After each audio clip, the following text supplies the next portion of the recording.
Monica Lewinsky, Beanie Feldstein, gets closer to Linda Tripp, Sarah Paulson, revealing what Linda had suspected: she was having an affair with Bill Clinton, Clive Owen, on the second episode of Impeachment, American Crime Story.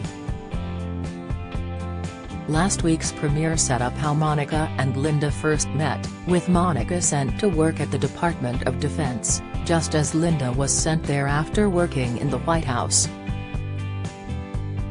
Tuesday night's episode, entitled "The President Kissed Me," reveals Monica already trusts Linda enough to talk about the affair, which would prove to be her downfall. The episode begins in November 1995, just weeks into the government shutdown, when interns are tasked with working in the White House. Monica is told that they will be working with people who are running the country, as he tells them to please be professional. Monica is sent to deliver something to George Stephanopoulos, when she meets President Clinton for the first time. They make small talk about where they're from, their first time visiting the White House and other things, when Monica admits she's nervous because she has a huge crush on you. President Clinton takes her badge and says, this could be a problem. She returns back to her condo at the Watergate, waking up her mother, telling her, "The president kissed me," but she doesn't believe her. The episode picks back up, when Monica tells Linda that the mystery man hasn't talked to her in 22 days, "Not that I'm not pathologically counting."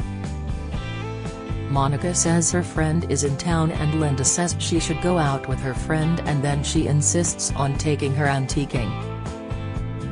Her friend Sarah Catherine Hook, comes to visit, but she's downtrodden because he hasn't called, as the friend realizes they're eating in on the chance that he might call, because if he calls when she's out she has no way to call him back. She drops the bombshell to her friend that she told him that she loves him, and the friend asks what he said back. He said, "That means a lot to me," as Kat breaks it down how problematic that is. "If I'm seeing someone and he only calls me twice a month, I would take that as a sign," Kat says, though Monica retorts that he's the leader of the free world. "Yeah, he's the most unavailable man in the entire planet," Kat adds. Monica adds that Bill promised to bring her back to the White House when they win the election, and lets it slip she has told others about the affair. "Ashley from the internship, and there's this woman at my office," but she swears Linda doesn't know who she's seeing. Linda takes Monica antiquing as she finds an exquisite Christmas tree antique, and when they go to eat, Monica says she's depriving myself. Linda says she's closed for business and says her marriage wasn't that interesting, but the best part about it was it gave her her kids. "I think I'm a lucky woman. I'm very maternal, Monica, that's why I worry about you sometimes," she says. Monica wants Linda to meet her mother, and Linda says she knows she can make it till Election Day on Tuesday, as Monica sighs and takes something to eat. Monica gets her hair done on Election Day, as she finds herself watching the election coverage. She gets back home and turns on the election coverage, where she smiles upon learning Clinton is projected to win Clinton's home state. Monica keeps watching coverage all night, seeing Clinton projected to win the election over Bob Dole. She watches the coverage as Tom Brokaw talks about Hillary, and how she's been under a trial by fire over the past few years. The show cuts to November 6, the morning after the election, as Monica is seen getting into a taxi.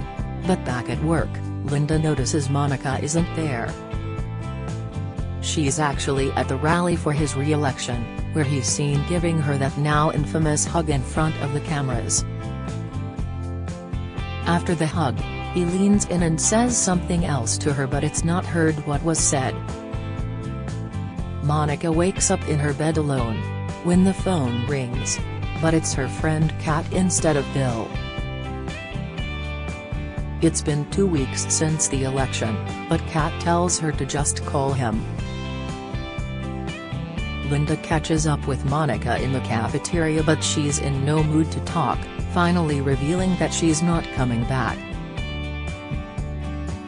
She wonders if he has the power to bring her back, but she blurts out, "He's the president.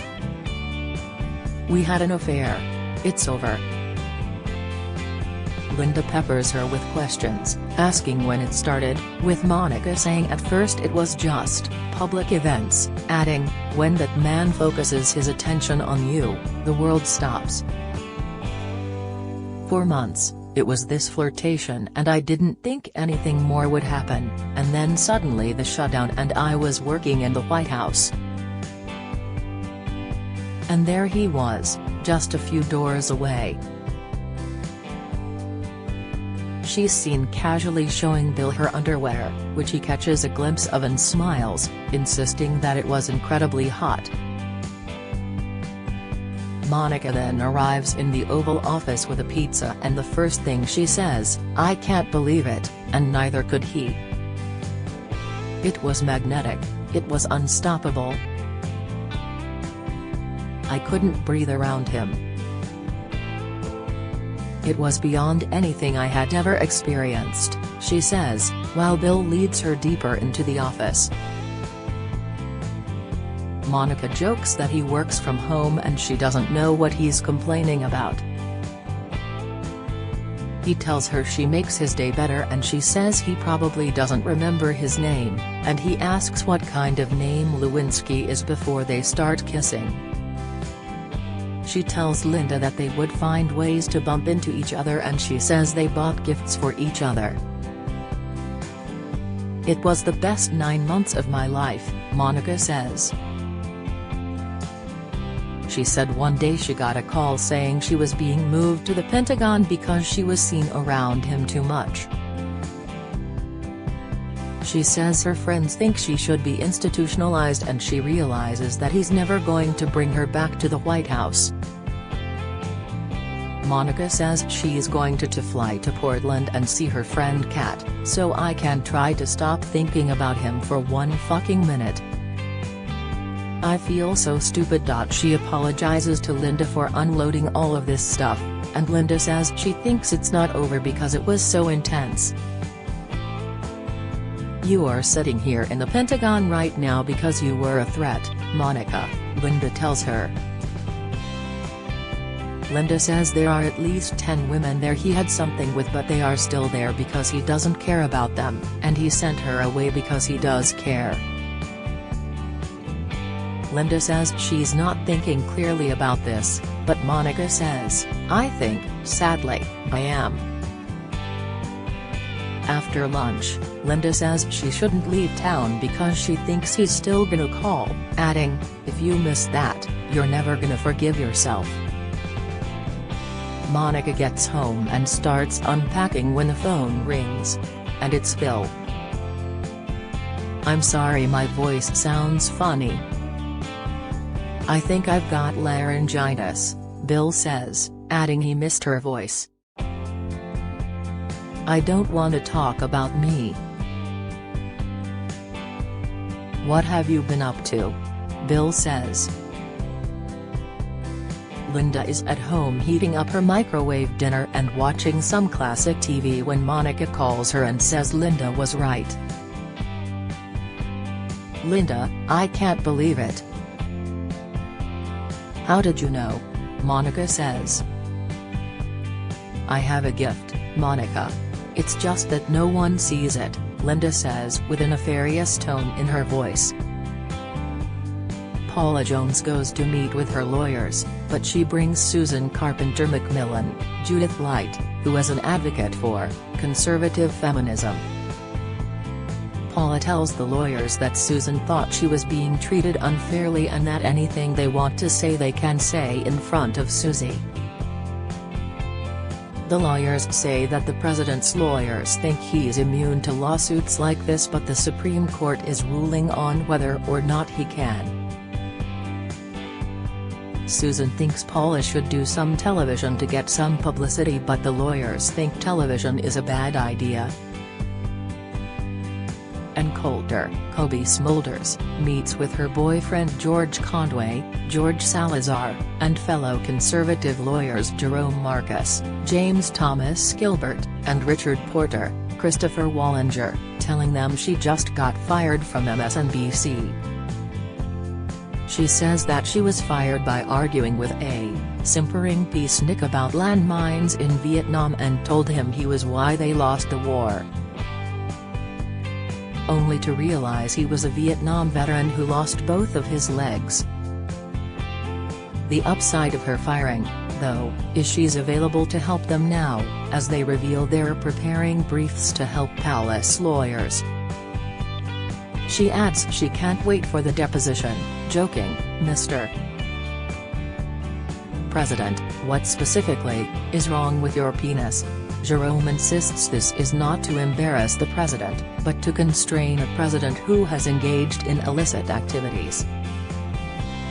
She says she's bored and insists she's a conservative, not a Republican, who she says are all too nice. She asks what they need her to do, and George says to do what she does best, stir the pot, but she insists this isn't about justice, it's about impeachment. Paula puts in a tape with Susan asking her to give her honest-to-God opinion about the video, but Susan is not impressed, while drinking some wine. Paula says this video is being sold by Reverend Jerry Falwell at his churches, and she thinks if the video get out there it would show her side. Susan says she is wonderful and has a look that says, "Rural Arkansas," and Susan says they want to believe her but they have to help her along. Susan takes Paula to a Nordstrom's but she balks at the price, although Susan says her friends will take care of it. "It's funny cause this is how my boss dressed when I worked for the state. I always thought she was kinda sad," Paula says. Susan says she wants her to get the respect she deserves, but Paula doesn't think she can be as classy as she is.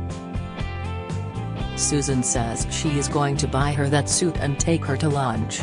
But when she goes back to change, the aide/employee says Paula is nothing like she's made out to be and she's so sweet. Susan says she is sweet, but dumb as a rock though. Monica comes by the White House and tells the president's secretary Betty Currie, Ray Don Chong, about gifts, as she adds that he likes gifts more than any adult man I know. She asks if there was ever talk about her coming back to work at the White House, and she said there was talk, adding he says she was a good kid. Monica brings Linda back to her place to show her the red dress she wants to wear to the inaugural ball. She tells Linda that he told her in August, when she took the train to New York for an event, just to see him, he told her, "You know, Monica, you remind me of the face on Mike Hammer," adding she didn't get the reference because she's not elderly. Linda explains that the face is a recurring character in every episode. A woman who shows up every place Mike Hammer goes, as Monica worries if he likes her showing up at these places.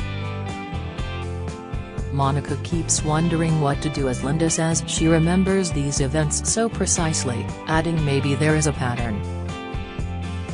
She asks if her computer has Microsoft Excel as Linda starts entering all of their interactions into a spreadsheet. "I want him to call me because he's actually thinking about me on his own," she says. The show cuts to Inauguration Day at the Newsweek offices with reporter Michael Isakov, Danny A. Jacobs, telling his boss that there is a volunteer who claims he kissed and fondled her in the White House. Her boss isn't pleased and says she defends him when her higher-ups say he's on the sex beat, but he swears this new person will pan out, and she says if he doesn't have anything soon he's putting her on campaign finance. Linda is at home arguing with her daughter, who wants to take her van when the daughter makes a derisive comment about her job. While she digs into her dinner, she wants Bill Clinton and Hillary Clinton dance at their inaugural ball live on TV. Back at work, Monica comes by Linda's cubicle as she mentions that he whispered from the stage that he liked her dress. She says that Betty called and invited her to come to the president's radio address, and Monica wants Linda to help her pick out what to wear, but she says she's swamped. Paula is getting interviewed with the interviewer stating they think her accusations are politically motivated, but she says that's not it at all. The interviewer keeps attacking her, saying it will do damage to the president, but she says he did something, not her. Susan mentions that she was proud of her and thinks she was great, and Paula says she doesn't think anyone has called her great before. Monica goes to the radio address, catching a glimpse of eye contact with him before he starts the address. Monica is then waiting for the president's secretary Betty to let her into the office, but one of the lawyers sees her. Bill says he missed her smile and thanks her for all the neat gifts, as he gives her a few more gifts. He gives her a hat pin, saying she always looks so cute in your hats, and he says she should open the other gift later. She says she wants to open it now with him there, and she sees it's Walt Whitman's Leaves of Grass, saying it was a special book. Clinton tells her a story about how he loves to fight, but his campaign was a runaway and it was his last campaign ever. He says he knew in Miami that it was over and he wanted to go alone, so his Secret Service drove him around Miami and he found a bookshop where he got that book for her. So, don't you dare, for 1 minute, believe the reason you haven't been asked to come visit is cause I didn't want it, Bill tells her as she's clearly mesmerized. You know, the moment I saw you today, I wanted to get you in here alone as fast as I could, he says, adding, I just don't want to get addicted to you, and I don't want you to get addicted to me. He adds that he has thought about all the men who have hurt her, and tells her, we have to be really careful. Linda gets a visit from Michael Isikoff from Newsweek, says he wants to ask her a few questions as they go outside. Michael asks if she knows a woman named Kathleen Willey. Linda boasts that she worked at the White House, for many years at a very high level. Kathleen told him that she experienced an unwanted sexual advance from the president and that Linda could back up her story, which angers Linda. I can't imagine why anyone would care about Kathleen, as Michael mentions she might be part of the Paula Jones case, but Linda insists this isn't a story, and walks back inside. Michael follows her inside, asking if she can tell him if something happened, but she says she has to talk to Kathleen, and he says when she does, to give him a call. He offers to give him his card, but she insists, I know how to reach you, as he turns to walk away. Linda is upset and tells Michael, there is a much bigger story. Much bigger than this. You're barking up the wrong tree as the episode comes to an end. In a preview for next week's episode, Susan rejoices that they won, asking her to take him to court, while Linda tells Michael the president uses women like paper towels, and when he says he knows, she insists, you don't know the half of it. Monica tells Bill that a reporter asked her friend to comment on a story, as Bill asks, is her name Linda Tripp? Have you told her about us? Impeachment, American Crime Story returns with an all-new episode Tuesday, September 21 at 10 p.m. ET on FX.